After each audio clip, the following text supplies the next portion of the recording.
السلام علیکم ورحمۃ اللہ وبرکاتہ۔ محترم سامعین، ہم نماز پڑھتے ہیں لیکن بعض دفعہ رکوع کرنے میں، سجدہ کرنے میں یا قرأت میں ہم سے غلطیاں واقع ہو جاتی ہے، تو شریعت نے اس غلطی کی تلافی کے لیے سجدہ سہو کرنے کا حکم دیا ہے۔ سجدہ سہو کے مسائل بڑے اہم ہیں۔ بہت سے لوگوں کو معلوم نہیں ہے کہ کس غلطی پر سجدہ سہو کرنا چاہیے اور کس غلطی پر سجدہ سہو نہیں کرنا چاہیے۔ اس لیے سجدہ سہو کے مسائل کو جاننے کے لیے اس ویڈیو کو اطمینان کے ساتھ دیکھ لیں۔ انشاءاللہ واجبات نماز اور سجدہ سہو کے تمام مسائل آپ کے حل ہو جائیں گے اور سجدہ سہو کے تعلق سے آپ مطمئن ہو جائیں گے۔ سجدہ سہو کب واجب ہے، کب ضروری ہے؟ تو واجبات نماز میں سے کوئی واجب چھوٹ جائے یا اس میں غلطی ہو جائے غلطی سے، تب سجدہ سہو واجب ہے۔ اگر کوئی جان بوجھ کر کوئی واجب چھوڑ دے یا پھر سجدہ سہو واجب تھا اور سجدہ سہو نہ کرے تو ایسی صورت میں نماز دہرانا ضروری ہے، واجب الاعادہ ہے۔ یاد رکھیے کہ ہر غلطی پر سجدہ سہو واجب نہیں ہے۔ مثال کے طور پر اگر نماز کے فرائض میں سے کوئی فرض چھوٹ جائے یا اس میں غلطی ہو جائے تو سجدہ سہو کی ضرورت نہیں ہے، بلکہ دوبارہ نماز پڑھنی ہوگی۔ اسی طرح سے اگر نماز کی سنتوں میں یا مستحبات میں کوئی غلطی ہو جائے تو سجدہ سہو کی ضرورت نہیں ہے۔ سنت یا مستحب کی کمی رہ جائے گی لیکن نماز ہو جائے گی، اس میں سجدہ سہو کی ضرورت نہیں ہوگی۔ اگر نماز میں کئی واجب چھوٹ جائے تو صرف ایک سجدہ سہو سے کام ہو جائے گا، ہر غلطی کے لیے الگ الگ سجدہ سہو کرنے کی ضرورت نہیں ہے۔ اسی طرح سے اگر ہوا خارج ہو جائے تو سجدہ سہو سے کام نہیں ہوگا، نماز دہرانی ہوگی یا وضو کر کے اسی پر بنا کر سکتے ہیں۔ سجدہ سہو کرنے کا طریقہ کیا ہے؟ تو سجدہ سہو کرنے کا طریقہ یہ ہے، نماز کے اخیر میں جب آپ اتحیات کے لیے بیٹھیں، تشہد کے لیے بیٹھیں، تو اتحیات پڑھنے کے بعد صرف داہنی طرف ایک مرتبہ سلام پھیریں، اس کے بعد 2 سجدے کریں۔ 2 سجدے کرنے کے بعد آپ تشہد پڑھیں، اس کے بعد درود و سلام پڑھ کر جس طرح سے نماز پوری کرتے ہیں نماز پوری کریں۔ اب ہم واجبات نماز کا ذکر کرتے ہیں۔ اگر ان واجبات میں سے کوئی ایک چھوڑ دے یا اس میں غلطی ہو جائے تو سجدہ سہو کرنا ضروری ہوگا۔ سب سے پہلے نماز شروع کرنے کے لیے لفظ اللہ اکبر کہنا واجب ہے۔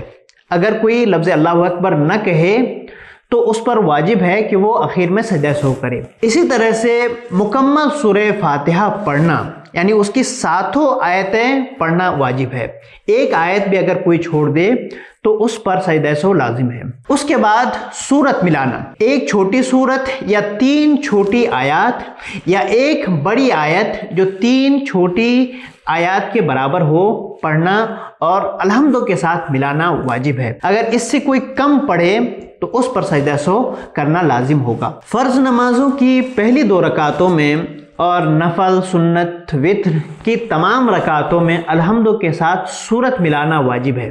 اگر کوئی شخص صرف الحمد پڑھ کر، سورہ فاتحہ پڑھ کر رکوع میں چلا جائے تو اس پر اخیر میں سجدہ سہو کرنا واجب اور لازم ہے۔ سورہ فاتحہ پڑھنا بھول گیا، اس کے بعد سورت شروع کر دی اور سورت میں سے ایک آیت کے برابر اس نے پڑھ دی، پھر یاد آیا کہ ہم نے سورہ فاتحہ نہیں پڑھی تھی، تو اب دوبارہ سورہ فاتحہ پڑھے اور اس کے بعد پھر اخیر میں سجدہ سہو کرے۔ اسی طرح سے اگر مکمل سورت پڑھ چکا ہے یا رکوع میں چلا گیا ہے یا رکوع سے اٹھنے کے بعد اس کو یاد آ رہا ہے کہ ہم نے سورہ فاتحہ کی تلاوت نہیں کی ہے، تو اب سورہ فاتحہ پڑھے، اس کے بعد پھر نماز مکمل کرے اور اخیر میں سجدہ سہو کرے۔ قرآن کریم کو ترتیب سے پڑھنا یہ واجبات نماز میں سے نہیں ہے، لہٰذا اگر کوئی خلاف ترتیب قرأت کرے تو اس پر سجدہ سہو واجب نہیں ہے۔ مثال کے طور پر اگر کوئی پہلی رکعت میں سورہ قل اعوذ برب الناس پڑھے اور دوسری رکعت میں قل اعوذ برب الفلق پڑھے تو ایسی صورت میں سجدہ سہو نہیں ہے، لیکن قرآن کریم کو ترتیب سے پڑھنا یہ واجبات تلاوت میں سے ہے، اس لحاظ سے اس کا خیال کرنا ضروری ہے۔ رکوع کی حالت میں یا سجدے کی حالت میں یا بیٹھنے کی حالت میں غلطی سے اگر کوئی قرآن کریم کو پڑھے تو اس پر سجدہ سہو لازم ہے۔ مثال کے طور پر اگر تراویح کی نماز میں کوئی حافظ رکوع کی حالت میں یا سجدے کی حالت میں غلطی سے قرآن کریم کو پڑھتا ہے تو اس پر سجدہ سو لازم ہے۔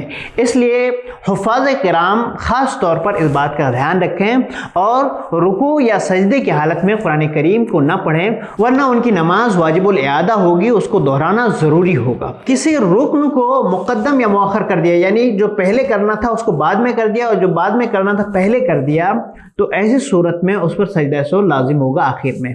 تعدیل ارکان واجب ہے، یعنی تعدیل ارکان کا مطلب یہ ہے کہ ہر رکن کو ٹھہر ٹھہر کر کرنا۔ مثال کے طور پر جب آپ رکوع میں جائیں تو کم سے کم ایک مرتبہ سبحان اللہ کے مقدار ٹھہریں۔ اسی طرح سے جب آپ سجدے میں جائیں تو کم سے کم ایک مرتبہ سبحان اللہ کہنے کی مقدار سجدے میں ٹھہریں، اور جب آپ رکوع سے کھڑے ہوں تو اس وقت سیدھے کھڑے ہوں۔ ایسا نہ ہو کہ ابھی آپ رکوع سے صحیح سے اٹھے بھی نہ ہو اور آپ سجدے میں چلے جائیں۔ اسی طرح سے آپ ایک سجدہ پورا نہ کیا ہو، آپ کی کمر سیدھی نہ ہوئی ہو اور دوسرے سجدے میں چلے جائیں۔ ان مسائل میں بہت سے لوگ غفلت کرتے ہیں، وہ تعدیل ارکان صحیح سے ادا نہیں کرتے ہیں، جس کی وجہ سے ان کی واجب چھوٹ جاتی ہے اور ان کی نماز خراب ہو جاتی ہے۔ قاعدہ اولیٰ واجب ہے۔ اگر کوئی قاعدہ اولیٰ بھول گیا، مثال کے طور پر تشہد میں بیٹھنا تھا، تشہد سے وہ سیدھا کھڑا ہو گیا، تو جب تک وہ سیدھا کھڑا نہیں ہوا ہے تو اس وقت وہ اس پر ضروری ہے کہ وہ واپس آ جائے اور اپنی نماز مکمل کرے۔ ایسی صورت میں اس پر سجدہ سو لازم نہیں ہے۔ لیکن اگر وہ سیدھا کھڑا ہو گیا ہے، قیام کی حالت میں آ گیا ہے، تو اب اسے چاہیے کہ وہ کھڑا رہے اور نماز پوری کرے اور اخیر میں سجدہ سہو کرے، اس لیے کہ اس پر سجدہ سہو لازم ہو چکا ہے۔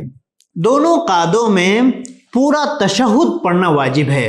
اگر تشہد کا ایک لفظ بھی چھوٹ جائے تو ترک واجب ہوگا اور سجدہ سہو لازم ہوگا۔ قرات وغیرہ میں اگر انسان سوچتا رہا اور 3 بار سبحان اللہ کہنے کی مقدار وہ خاموش رہا تو ایسی صورت میں اس پر سجدہ سہو لازم ہوگا۔ اگر کوئی جماعت سے نماز پڑھے اور مقتدی سے غلطی ہو جائے تو اس پر سجدہ سہو لازم نہیں ہے۔ اگر کوئی جماعت کے ساتھ نماز پڑھ رہا تھا اور اس کی کچھ رکعتیں رہ گئی تھی، لیکن جیسے امام صاحب نے سلام پھیرا تو اس کے ساتھ اس نے بھی سلام پھیر دیا اور اس کو فوراً یاد آ گیا، تو اس پر ضروری ہے کہ وہ کھڑے ہو جائے اور اپنی نماز مکمل کر لے، اس پر سجدہ سہو لازم نہیں ہے۔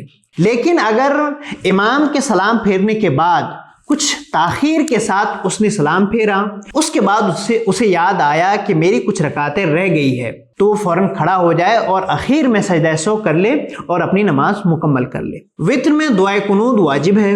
اگر کوئی دعائے قنوت بھول جائے تو اس پر سجدہ سہو لازم ہے۔ اسی طرح سے تکبیر قنوت بھی واجب ہے، یعنی دعائے قنوت پڑھنے سے پہلے لفظ اللہ اکبر کہنا یہ بھی واجب ہے۔ اگر کوئی نہ کہے تو اس پر سجدہ سہو لازم ہوگا۔ ہر جہری نماز میں، یعنی وہ نماز جس میں قرات بلند آواز سے کی جاتی ہے، جیسے مغرب، عشاء اور فجر، اس میں امام کو بلند آواز سے قرات کرنا واجب ہے۔ اور سری نمازوں میں جیسے ظہر اور عصر میں امام کو سری یعنی آہستہ آواز سے قرات کرنا یہ واجب ہے۔ لیکن اگر کوئی شخص تنہا نماز پڑھتا ہو تو جہری نماز یعنی جس میں بلند آواز سے قرات کی جاتی ہے اس کو آہستہ بھی پڑھ سکتا ہے، اس میں کوئی حرج نہیں ہے۔ لیکن ظہر اور عصر میں اگر تنہا شخص بھی جہر کے ساتھ بلند آواز سے قرات کرے تو اس پر سجدہ سہو لازم ہوگا۔ ہر رکعت میں صرف ایک مرتبہ رکوع کرنا اور صرف 2 ہی مرتبہ سجدہ کرنا واجب ہے۔ اگر کوئی 3 سجدے کر دے یا صرف ایک سجدہ کر دے تو سجدہ سہو لازم ہوگا۔ اسی طرح سے اگر کوئی 2 رکوع کر دے تب بھی سجدہ سہو لازم ہوگا۔ 4 رکعت والی نماز میں تیسری رکعت میں نہ بیٹھنا واجب ہے۔ اسی طرح سے پہلی رکعت میں بھی نہ بیٹھنا واجب ہے۔ اگر کوئی تیسری رکعت میں یا پہلی رکعت میں بیٹھ جائے اور 3 بار سبحان اللہ کہنے کی مقدار ٹھہر جائے تو اس پر سجدہ سہو لازم ہے۔ اگر جماعت کے ساتھ نماز پڑھتا ہو تو قرات کے سوا تمام واجبات میں امام کی متابعت کرنا واجب ہے۔ اور نماز کے اخیر میں لفظ السلام 2 بار کہنا واجب ہے، وعلیکم السلام کہنا یہ واجب نہیں ہے۔ اگر کوئی واجب چھوٹ جائے تو سجدہ سہو کرنا واجب ہے، اگر نہ کرے تو نماز کو دہرانا لازم اور ضروری ہوگا، واجب ہوگا۔ سجدہ سہو واجب تھا لیکن اس نے بھولے سے دونوں طرف سلام پھیر دیا تو وہ ابھی بھی نماز ہی میں ہے، وہ نماز سے باہر نہیں ہوا ہے۔ تو جب تک وہ کوئی بات نہ کر لے یا خلاف نماز کوئی کام نہ کر لے یا مسجد سے باہر نہ ہو جائے تو اسے حکم ہے کہ وہ سجدہ سہو کرے اور اپنی نماز مکمل کرے۔ یہ واجبات نماز اور سجدہ سہو کے مسائل تھے، اگر آپ چاہیں تو اسے ریپیٹ پر دیکھ لیں تاکہ سجدہ سہو کے مسائل ازبر ہو جائیں۔ اللہ تعالیٰ سے دعا ہے کہ ہمیں قرآن و حدیث کے مطابق نماز ادا کرنے کی توفیق عطا فرمائے، آمین۔